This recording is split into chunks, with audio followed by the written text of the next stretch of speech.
السلام علیکم لسنرز، آج جو میں ناول ریڈ کرنے جا رہی ہوں وہ ہے مجھے روٹنے نہ دینا، جو کہ تحریر ہے نگہت عبداللہ کی۔ ناول شروع کرنے سے پہلے میری آپ سب سے ریکویسٹ ہے کہ اگر آپ نے چینل کو سبسکرائب نہیں کیا تو پلیز اسے سبسکرائب کر دیجیے، ساتھ ہی بیل آئیکن کو بھی پریس کریں۔ اگر آپ کمپلیٹ ناول بھی سننا چاہتے ہیں تو میرے دوسرے چینل کو بھی سبسکرائب کر دیجیے، جس کا لنک آپ کو ویڈیو کے ڈسکرپشن میں مل جائے گا۔ ویڈیو کو لائک کریں، کمنٹ ضرور کیا کریں۔ چلیے شروع کرتے ہیں اس کی قسط نمبر 6۔ میں کچھ بھی نہیں لوں گی، ندا برا مان کر بولی۔ کم آن ندا، شہروز تو یوں ہی مذاق کر رہے تھے، اور مجھے تمہاری محبت پر بالکل شبہ نہیں ہے۔ سچ کہہ رہی ہیں؟ ندا معصومیت سے پوچھ بیٹھی۔ بالکل سچ، اس نے مسکرا کر ندا کا گال تھپکا، پھر سوٹ کیس کی تلاش میں ادھر ادھر نظر دوڑانے لگی۔ آپ کا سوٹ کیس امی نے آپ کے کمرے میں رکھوا دیا ہے۔ اچھا، میں ابھی لے کر آتی ہوں۔ وہ جلدی میں چل پڑی، کمرے میں داخل ہوئی تو ٹھٹک کر رک گئی۔ شہروز مسحری پر نیم دراز سگریٹ پینے میں مصروف تھے۔ اس پر نظر پڑی تو نظریں اسی پر جمی رہنے دی۔ وہ گھبرا کر ادھر ادھر دیکھنے لگی۔ میں کہہ کر آیا تھا کہ کوئی مجھے ڈسٹرب نہ کرے، پھر آپ یہاں کیوں آئی ہیں؟ لہجے کی تلخی اس نے محسوس کی لیکن وجہ نہ جان سکی۔ آئی ایم سوری، میں بھول گئی تھی۔ میری باتیں یاد رکھا کیجیے۔ جی، کس کام سے آئی ہیں؟ جو بھی کام تھا بعد میں کر لوں گی، وہ جلدی سے کہہ کر باہر نکل آئی، اور اس کے پیچھے بند دروازے کو دیکھتے وہ لچ گئے تھے۔ اپنے رویے پر خود حیران ہوئے، پھر اپنے آپ کو سرزش کرنے لگے۔ اصل میں وہ اس کے ساتھ بہت اچھے موڈ میں آئے تھے اور امی اور ندا کے ساتھ خوشگوار موڈ میں باتیں بھی کیں، لیکن اچانک ثاقب حسن کے ذکر نے ان کے اندر ناگواری کی لہر دوڑا دی تھی۔ گزشتہ 2 دن سے وہ بالکل بھی نہیں سوئے تھے اور ان کی آنکھوں کو رت جگہ بخشنے والی ربیہ ہی تھی۔ اب گھر آتے ہی اس نے سوچا کہ وہ سکون سے لمبی تان کر سوئیں گے، لیکن ندا نے انجانے میں ثاقب حسن کا نام لے کر ان کا سارا سکون درم برم کر دیا تھا۔ پھر جس طرح ندا کے منہ سے ثاقب حسن کا نام سن کر ربیہ نے چونک کر دیکھا تھا، وہ خاصے ڈسٹرب ہو گئے تھے، اور اس وقت سے اپنے کمرے میں آ کر وہ اپنے آپ کو یہی سمجھانے کی کوشش کر رہے تھے کہ چونکنا ایک فطری عمل تھا۔ ظاہر ہے اسے اسی کے نام پر چونکنا ہے، پھر وہ کیوں برا مان رہے تھے، لیکن دل کسی طرح کوئی بھی بات ماننے پر آمادہ نہیں تھا۔ اپنے آپ سے لڑ رہے تھے کہ وہ سامنے اور اس سے بات کرتے اندر کی ساری تلخی لہجے میں سمٹ آئی۔ اب وہ چلی گئی تھی، شاید ان کے رویے کو محسوس کر کے، تو وہ پشیمانیوں میں گھر گئے۔ کئی بار سوچا جا کر دیکھیں کہ وہ کیا کر رہی ہے اور کسی بھی طرح اپنے رویے کی تلافی کر دیں، لیکن فوراً اپنی سوچ پر عمل کرنا مناسب نہیں لگا تو اپنے آپ پر جبر کرتے سونے کی کوشش کرنے لگے۔ پھر جب نیند آئی تو گزشتہ 2 راتوں کے رچکے کی کسر پوری کر دی۔ پورا دن اور پوری رات سوتے رہے۔ صبح بہت جلدی ان کی آنکھ کھلی تو طبیعت خاصی فریش تھی، ذہن بھی ہلکا پھلکا تھا۔ فوری طور پر کوئی بات یاد آئی، پھر جب سوٹ کیس پر نظر پڑی تو یاد آیا کہ وہ تو صبح آئے تھے۔ فوراً کلائی پر بندھی گھڑی دیکھی، دن کی تاریخ دیکھ کر حیران رہ گئے۔ میرے خدا، اتنی بے خبری کی نیند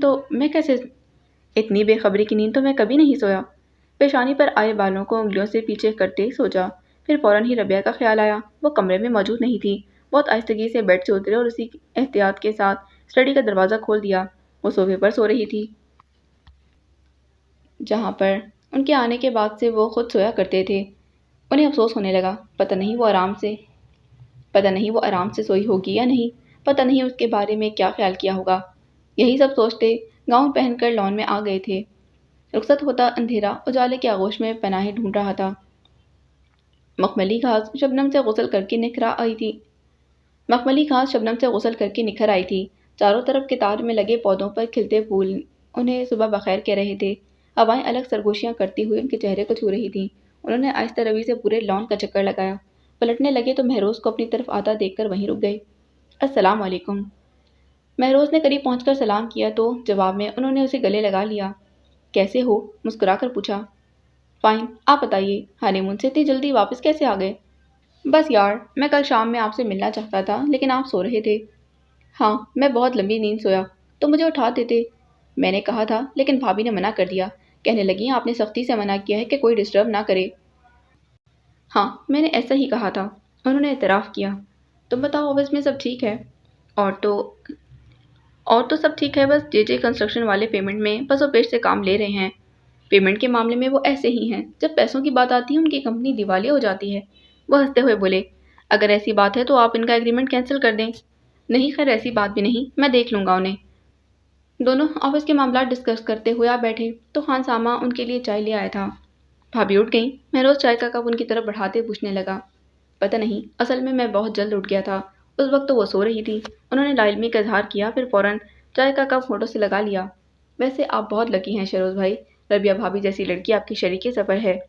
اچھا، وہ خواہ ہنسے۔ کیا وہ بہت اچھی ہے؟ کیوں، آپ کو شک ہے کیا؟ نہیں خیر، مجھے تو شک نہیں، وہ واقعی بہت اچھی لڑکی ہے۔ صرف مہروز کے سامنے ہی اعتراف نہیں کیا، دل بھی گواہی دے رہا تھا۔ امی بھی ان کی بہت تعریف کرتی ہیں، اور ندا تو جی جان سے فدا ہے۔ وہ کچھ کہنا چاہتے تھے کہ ربیہ کو کمرے سے نکلتے دیکھ کر اپنی بات ہونٹوں میں ہی روک لی، جبکہ مہروز اسے دیکھتے کہنے لگا، بڑی عمر ہے آپ کی، ابھی ہم آپ کا ہی ذکر کر رہے تھے۔ ابھی تو میں زندہ ہوں۔ وہ نے نظر انداز کر کے بری طرح مہروز کی طرف متوجہ تھی۔ کیا مطلب؟ مہروز واقعی نہیں سمجھا۔ بھئی ہمارے ہاں ذکر خیر تو اب صرف مرنے والوں کا ہی کیا جاتا ہے، اور میں تو خوش قسمتی سے کہہ لو کہ یا بدقسمتی سے زندہ سلامت کھڑی ہوں۔ ربیہ، انہوں نے ٹوکا، صبح ہی صبح کیسی باتیں کرنے لگی؟ سوری، وہ نظر جھکا کر بولی۔ بھابی، آپ کی یہی تو بہت اچھی بات ہے، فوراً مصالحت پر آمادہ ہو جاتی ہیں۔ آپ کی جگہ کوئی اور ہوتی تو یہیں بحث کرنے کھڑی ہو جاتی، سارا الزام میرے سر رکھ دیتی۔ مہروز نے ایسی بات کہی جبھی تو ایسا جواب دیا، اور جب تک مجھے بھائی جان سے ڈانٹ نہ پڑوا دیتی اسے چین نہ آتا۔ اب انہیں مہروز کو ٹوکنا پڑا۔ بات کو مزید طول دینے کے بجائے جا کر ربیہ کے لیے ناشتے کا کہو۔ جی اچھا۔ وہ اٹھنے لگا تو اس نے روک دیا۔ میں چائے نہیں پیوں گی، اور ویسے بھی اب میں کچن میں جا رہی ہوں۔ اس کے ساتھ ہی وہ کچن کی طرف چلی گئی۔ وہ اسے جاتے ہوئے دیکھ رہے تھے، سمجھ گئے کہ وہ ان کے کل کے رویے سے خفا ہے اور ناراض بھی، تبھی تو احتجاجاً انہیں نظر انداز کر رہی ہے۔ پھر جب وہ نہانے کے بعد آفس کے لیے تیار ہو کر ناشتے کی غرض سے ڈائننگ روم میں آئے تو دیکھتے ہی کہنے لگی، خوب سوئے؟ جی، کسی نے اٹھایا ہی نہیں۔ کنکھیوں سے اس کی طرف دیکھا۔ تم نے خود ہی تو منع کیا تھا، اور اب یہ کہاں کی تیاری ہے؟ ظاہر ہے آفس جاؤں گا۔ بیٹا، آفس تو تمہیں جانا ہی ہے، اگر ایک دو دن اور آرام کر لیتے تو۔ لیکن امی، گھر میں بیٹھ کر کیا کروں گا؟ گھر میں بیٹھنے کی کیا ضرورت ہے؟ ربیہ کو اس کے میکے لے جاؤ آج ہی۔ ظاہر ہے بچی اپنے گھر والوں سے ملنا چاہے گی، اور تمہیں کیا اس بات کا خیال نہیں؟ تنبیہی انداز اختیار کیا۔ ربیہ نے کہا ہی نہیں۔ وہ خود بری ذمہ ہونا چاہتے تھے کہ امی نے ٹوک دیا۔ کیسی باتیں کرتے ہو شہروز، کیا ہر بات وہ کہے گی تبھی تمہیں خیال آئے گا؟ تمہیں اس کے احساسات کا بھی خیال رکھنا چاہیے۔ جی، آئندہ ایسا ہی ہوگا۔ وہ چائے کا آخری گھونٹ لے کر کھڑے ہو گئے۔ ناشتے کے بعد تیار ہو جائے گا، چلیں گے؟ جی۔ وہ ان کی طرف دیکھنے کا حوصلہ نہیں کر پائی تھی، یوں ہی سر جھکائے ہوئے بولی۔ پھر ناشتے کے بعد وہ ڈرتے ڈرتے کمرے میں آئی، کہیں وہ کوئی سخت بات ہی نہ کہہ دیں، لیکن وہ اس وقت موجود نہیں تھے۔ اس نے شکر کیا اور جلدی سے الماری سے سوٹ نکال کر باتھ روم میں گھس گئی۔ اپنے آپ میں گلٹی فیل کر رہی تھی۔ ٹھیک کہا تھا شہروز نے کہ امی اس کی ذات کو نظر انداز کرنا برداشت نہیں کریں گی، اور اب ایسا ہی ہوا تھا۔ تیار ہو کر وہ کمرے سے نکلی تو شہروز امی کے ساتھ ٹی وی لاؤنج میں نظر آئے تھے۔ اسے دیکھتے ہی کہنے لگے، وہ گفٹ لے آئیں جو میں نے آپ کی سسٹرز کے لیے لیے تھے؟ وہ انہی پیروں سے واپس لوٹ گئی، اور جب تینوں گفٹ ایک شاپنگ بیگ میں لے کر واپس آئی تو وہ لوگ اجازت لے کر کھڑے ہو گئے۔ اس نے بھی امی سے اجازت لی اور ان کے پیچھے چل پڑی تھی۔ آئی ایم سوری ربیہ، وہ گاڑی اس کے گھر جانے والے راستے پر ڈالتے بولے، کل میں آپ کے ساتھ کچھ تلخی سے پیش آیا۔ یہ چھوٹی چھوٹی باتیں تو معمول کا حصہ ہیں شہروز احمد، اور مجھے انہیں فیس کرنا ہے۔ وہ اتنی جلدی اپنی بات لوٹائے جانے پر حیران تھے، جبھی تو بقیہ تمام راستہ کچھ بول ہی نہ سکے۔ اماں کے گھر میں وہی معمول تھا۔ ناشتے کے بعد چھوٹی آپا صفائی میں لگی تھیں، اور اماں برآمدے میں رکھے تخت پوش پر بیٹھی شاید دوپہر کے کھانے کے بارے میں سوچ رہی تھیں کہ کیا پکنا چاہیے۔ ان دونوں کو آتے دیکھ کر کھل اٹھی، اسے سینے سے لگایا، پھر شہروز کے سر پر ہاتھ پھیرتے ہوئے چھوٹی آپا کو آواز دینے لگی، صوفیہ، اندر سے کرسی لیتی آؤ، شہروز میاں آئے ہیں۔ ارے نہیں اماں، میں یہیں بیٹھ جاتا ہوں۔ وہ وہاں اماں کے پاس تخت پوش پر بیٹھ گئے، جبکہ وہ بھی آئی کہتے ہوئے اندر چلی گئی تھی۔ چھوٹی آپا تک شاید اماں کی آواز نہیں پہنچی تھی، جبھی تو وہ اب تک جھاڑو دینے میں مصروف تھیں۔ اس نے پیچھے سے جا کر ان کی آنکھوں پر ہاتھ رکھ دیے، اور اس کے ہاتھوں کو چھوتے چھوٹی آپا کہنے لگی، ارے رابعہ، تم کب آئیں؟ ابھی۔ وہ سامنے سے آ کر ان سے لپٹ گئی، پھر الگ ہوتے بولی، یہ کیا حلیہ بنا رکھا ہے؟ رکھیں جھاڑو، شہروز بھی آئے ہیں۔ اچھا، کہاں ہیں؟ باہر اماں کے پاس بیٹھے ہیں۔ چلو پھر وہیں چلتے ہیں۔ چھوٹی آپا ہاتھوں سے بال ٹھیک کرتی ہوئی اس کے ساتھ کمرے سے نکلی۔ شہروز کو سلام کیا، پھر اماں کے پاس بیٹھتے ان کا حال احوال پوچھنے لگی۔ ارے بیٹا، پہلے چائے وغیرہ تو پوچھ لو۔ اماں نے ٹوکا تو چھوٹی آپا فوراً معذرت کرتی اٹھنے لگی، لیکن انہوں نے روک دیا۔ چھوٹی آپا، ہم ابھی ناشتہ کر کے آ رہے ہیں، صرف چائے پی لینا۔ میں بالکل بھی نہیں پیوں گی، البتہ شہروز سے پوچھ لیں یہ پینا چاہیں تو۔ صرف ایک کپ چائے پر آپ ہمیں ٹرکھانا چاہتی ہیں تو ضرور پلا دیں، ورنہ ہم تو آج فراغت سے آئے ہیں۔ اس کے ہلکے پھلکے لہجے میں ہلکی سی شوخی تھی۔ شہروز بھائی، آپ کا اپنا گھر ہے، ابھی میں آپ کو چائے بھی ضرور پلاؤں گی، اور کھانے میں جو آپ پسند کریں وہی۔